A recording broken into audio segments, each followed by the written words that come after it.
Hello বন্ধুরা, আমি অরিন্দম আর আপনারা দেখছেন আমার ইউটিউব চ্যানেল নেচার বেনিফিটস।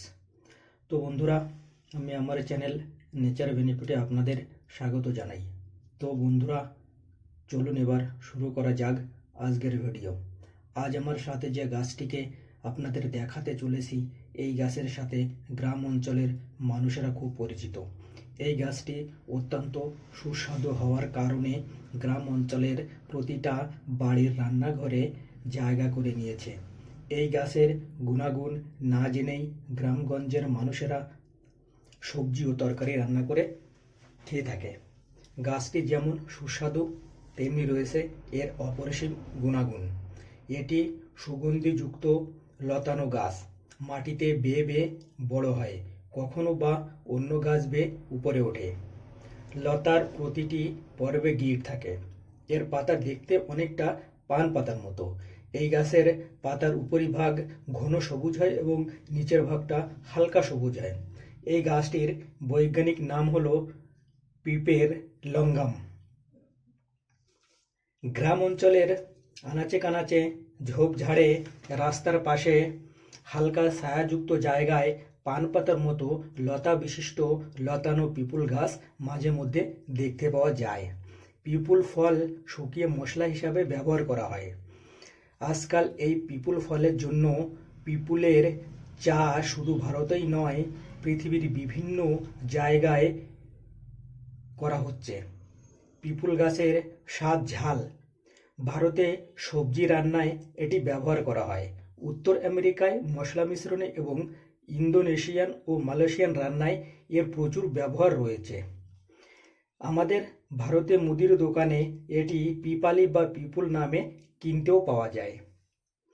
চলুন বন্ধুরা, দেরি না করে এবার জেনে নিই এর গুণাগুণ সম্পর্কে।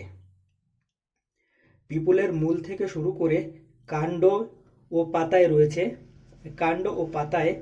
রয়েছে প্রচুর পরিমাণে ঔষধি গুণ। সর্দি কাশি, হৃৎপিণ্ড সচল রাখতে ও যক্ষ্মা নিরাময়ে পিপুল লতা খুব উপকারী। এতে রয়েছে পর্যাপ্ত পরিমাণে ভিটামিন কে।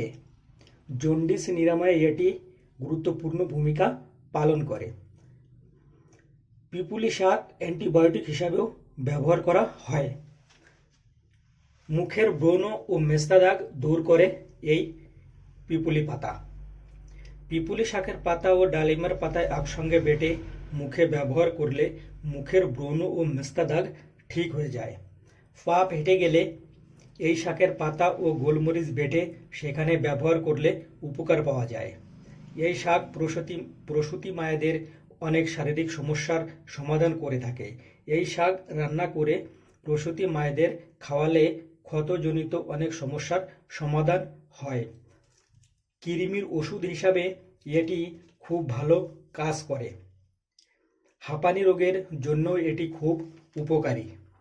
জ্বর ও সর্দি কাশিতেও ব্যবহার করা হয় এই পিপুলি শাক।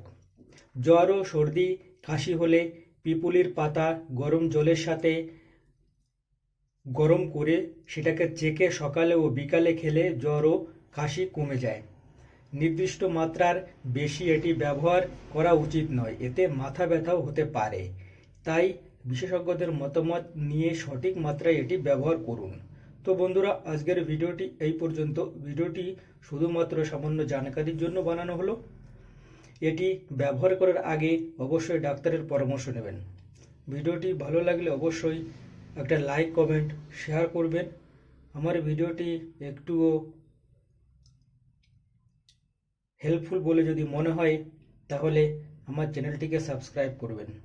ভিডিওটি লাস্ট পর্যন্ত দেখার জন্য ধন্যবাদ। দেখা হবে বন্ধু আগামী ভিডিওতে। ভালো থাকবেন, সুস্থ থাকবেন। জয় হিন্দ।